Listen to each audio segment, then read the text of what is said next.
अस्सलाम वालेकुम, welcome to the 5th episode of the diary of a software engineer. पिछले episode में हमने बात की थी 3G फ्रेमवर्क के बारे में, यानी कि grow, groom, go. If you want to take a look at it, you can click on the link here. आज हम बात करेंगे कॉम्पनसेशन या सैलरी के बारे में, how to think about your salary. और सैलरी का सिंपल ये फॉर्मूला नहीं होता कि जितनी ज़्यादा आपकी सैलरी हो रही है उतनी ज़्यादा आपकी ग्रोथ हो रही है। ये it is too simple to be true. Most of the times it is not true for everybody. Salary और ग्रोथ के आइडिया को डिवोर्स करना एक दूसरे से बहुत ज़रूरी है टू अंडरस्टैंड कि यार growth can be independent of salary as well. Start करते हैं हम अकाउंटेबिलिटी से। So basically in a perfect world you get paid for how much accountability you can take. So अगर आप सिर्फ अपने काम की अकाउंटेबिलिटी ले रहे हैं, you get paid for example X।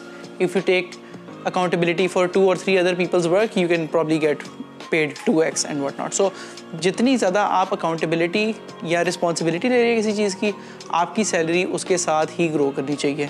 वो इन मल्टीपल्स भी हो सकती है, वो लीनियरली भी हो सकती है। We can get into the detail of this in a little bit. Second चीज़ जो सैलरी से रिलेटेड अंडरस्टैंड करने वाली है वो है लेवरेज। लेवरेज को अंडरस्टैंड करने के लिए हमें नॉर्मल डिस्ट्रीब्यूशन को अंडरस्टैंड करना बड़ा ज़रूरी है।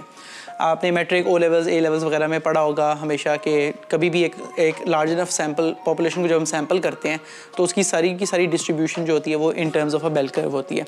जिस बेल कर्व में लेफ्ट साइड पे वो सारे लोग होते हैं जो बॉटम ऑफ द पॉपुलेशन होते हैं और राइट साइड पे वो होते हैं जो टॉप ऑफ द पॉपुलेशन होते हैं। बोथ एंड्स पे वो लोग होते हैं जो कि आउटलायर्स होते हैं। सेंटर में मेजॉरिटी पॉपुलेशन इस सेंटर में लाई करती है। सो आप you need to imagine this bell curve as a bell curve of competence. यानी कि अगर हम आपके बैच में से, आपके कंटेम्प्रेरीज में से 100 इंजीनियर्स उठाते हैं, उन इंजीनियर्स में से जो बिल्कुल एवरेज होंगे वो यहाँ पे कहीं लाई करेंगे, इस एरिया पे लाई करेंगे। जो ग्रेट परफॉर्मर्स होंगे वो यहाँ पे लाई करेंगे, ऑफ कोर्स वो क्वांटिटी में कम होंगे। और जो बिल्कुल पुअर परफॉर्मर्स होंगे वो एक्सट्रीम लेफ्ट पे होंगे और वो भी ऑफ कोर्स क्वांटिटी में कम होंगे from people who are median in an ideal world.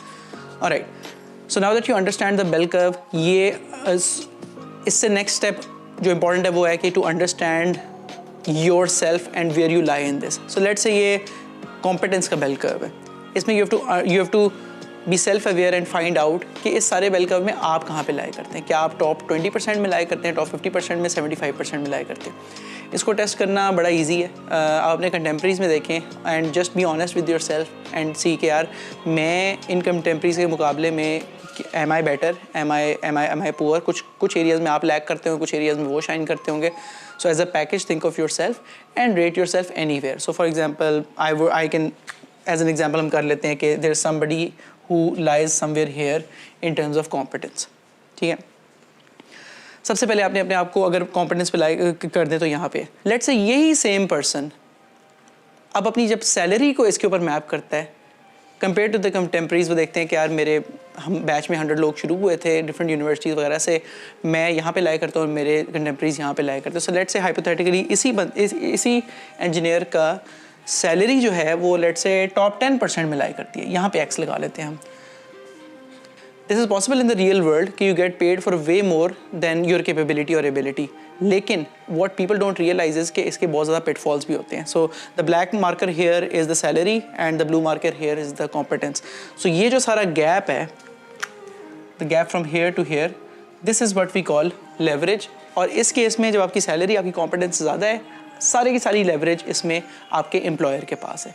This means कि you will have lesser job security, you will have very high expectations from you and the employer gets to choose which domain you work on. अगर तो mismatch बहुत ज़्यादा नहीं है आपकी capability और salary के अंदर, that can be managed. But अगर लेट्स से इस केस में जैसे इतना ज़्यादा मिसमैच है, इवेंचुअली आपको at some point in your career आपको इसका पुशबैक मिलेगा। Either you will have to improve yourself to come here on war footing, और your salary will get a pushback. Maybe you get, I don't know, maybe you get laid off, maybe you get demoted, या कुछ भी हो सकता है।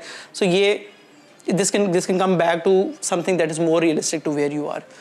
The market does not really care about feelings at all. The market doesn't care कि आपके expenses कितने हैं. The market doesn't care कि आपके पुराने क्या circumstances थे. The only thing that matters is that your ability has to match your salary. अगर कभी ऐसे नहीं है तो temporary time के लिए चल सकता है. Long term में you will get a pushback and you will face failure in this sense. अगर आपके एम्प्लॉयर के पास सारी की सारी लेवरेज है तो दैट मीन्स कि आप कभी भी अपने एम्प्लॉयर से कुछ निगोशिएट नहीं कर सकते। ऐसे केस में जब भी आप अपने एम्प्लॉयर के पास जाएंगे, वैसे तो आप जाएंगे ही नहीं कि मेरी सैलरी इंक्रीज़ कर दें, अगर आप जाएंगे भी तो they will probably give you a huge list of things कि यार आप ये इंप्रूव करें, आपने ये नहीं किया, आपने ये नहीं किया, आपने ये नहीं किया, आपने ये नहीं किया, आप ये करें फिर हम बात करते हैं। और हो सकता है वो लिस्ट आपके एक्सपीरियंस के लिहाज से या आपकी बैकग्राउंड के लिहाज से अनरियलिस्टिक हो, but since your salary is paid against the top 10%, तो इस वजह से they have all the leverage and they get to decide whatever they want. इसमें जो सबसे डेंजरस चीज़ आपके लिए हो सकती है वो है ये डोमेन वाला point. In case your employer has leverage over you, they get to choose कि आप किस डोमेन में काम करें। वो डोमेन आपके लॉन्ग टर्म करियर के लिए ग्रोथ में ऐड करती है या नहीं करती, that wouldn't matter, and since they have all the leverage they get to decide that. और इंटरेस्टिंगली नॉर्मल इंसानों की ज़िंदगी में यही होता है कि जिस तरह आपकी सैलरी, आपकी कॉम्पनसेशन इंक्रीज़ करती जाती है, आपके खर्चे भी इंक्रीज़ करते जाते हैं। Nobody wants to go from here to here. कोई भी बंदा अपनी ज़िंदगी में कभी भी सैलरी डिक्रीज़ नहीं करवाना चाहता। So you are kind of in a trap here. आप एक ऐसी जॉब में काम कर रहे हैं जहाँ पे आप अपनी मर्जी की डोमेन में नहीं काम कर रहे हैं, यहाँ आप एक टॉक्सिक वर्क कल्चर में काम कर रहे हैं, यहाँ आप एक बिल्कुल शॉर्ट साइटेड कंपनी में काम करें फॉर एग्जांपल, बट आप उसको छोड़ भी नहीं सकते क्योंकि सारी की सारी लेवरेज कंपनी के पास है और आप अपनी सैलरी पे कट कभी लेना नहीं चाहते। अगर आप इस कंपनी से स्विच भी करना चाहेंगे कभी, तो maybe you won't find any jobs on that domain. For example ये डोमेन में काम करते हैं कोबाल्ट के ऊपर, आप your lifestyle is set on the salary that you are getting now. अगर आप मार्केट में बाहर जाते हैं, सो सिंस कोबाल्ट की और जॉब्स ही नहीं है इस वक्त पाकिस्तान में, तो you won't be able to switch very easily. You'll either have to take a salary cut, which brings me back to my point which was about कि ये क्रॉस ने वापस आपकी कॉम्पिटेंस के करीब आना ही आना है, like it or not. Let's consider the inverse case. एक ऐसा केस जिसमें आपकी कॉम्पिटेंस तो बहुत ज़्यादा है, but what you're being paid is way less than what you're paid. ठीक है, let's say your competence is here at the top 20% and you're paid slightly above average, right? Let's say ये case है। इस case में क्या होगा? इस case में you have amazing job security क्योंकि आपके एम्प्लॉयर को पता है कि this person is doing way more than they are paid for, so you have like more than 100% job security. You have very realistic expectations क्योंकि मैं इस बंदे को इतना पे कर रहा हूँ, मेरी इससे इतनी एक्सपेक्टेशन है, मेरी इससे ज़्यादा एक्सपेक्टेशन है ही नहीं। So eventually when your time for review comes, simple आपके रिव्यू में भी यही लिखा होगा इस बंदे से ये एक्सपेक्टेशंस थी, वो उससे बहुत ज़्यादा कर रहे हैं। इसमें भी इवेंचुअली इन क्रॉसेस ने करीब आना ही है। इस केस में इस क्रॉस का आगे आना बहुत ज़्यादा प्रोबेबल है compare to the earlier case that we discussed, जिसमें black cross was coming to the back. So basically you have very realistic expectations और आपसे ऐसी एक्सपेक्टेशंस है कि जब आपका नेक्स्ट रिव्यू साइकिल आएगा you will get an increment and what not. And third चीज़ ये है कि अब जैसे हमने पिछली दफ़ा डिस्कस किया था कि the gap between these is the leverage, यहाँ पे भी एक गैप है, लेकिन ये लेवरेज अब एज एन एम्प्लॉई आपके अपने पास है। सो यहाँ पे इस लेवरेज को यूज़ करके आप डोमेन अपनी मर्जी की चूज़ कर सकते हैं। Maybe you don't want to work in mobile development any more and you want to work on the back end for example, तो आपके लिए ये स्विच करना बड़ा ईजी होगा क्योंकि you have the leverage.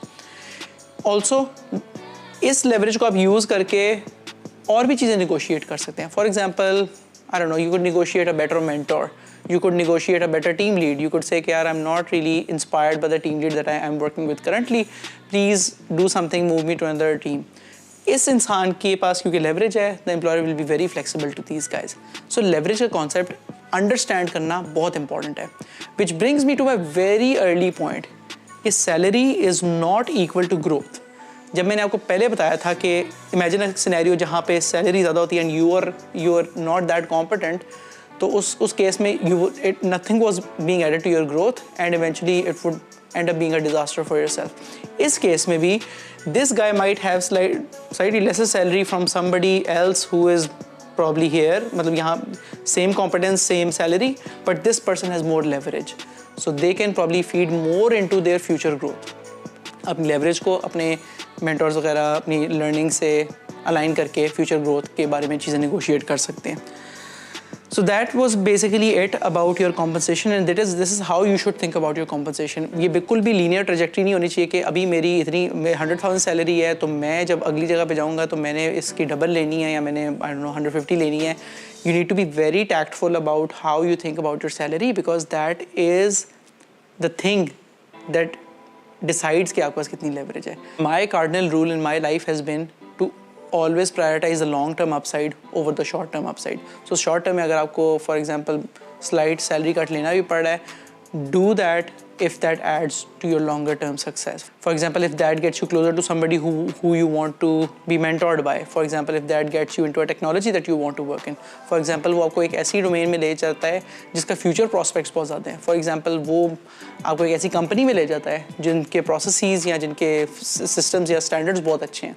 So short term में doing that will add way more to your longer term upside than prioritizing कि यार आज मुझे सारे पैसे मिल जाएं, because that can absolutely turn into a disaster for you, as you've seen before. So I hope this was helpful for you, and let me know what you think about this, and let me know where you lie on this competency and compensation matrix in the comments below. And if you want to work with me, definitely click on the link below and apply to Cogent Labs. We'd love to interview you if you qualify.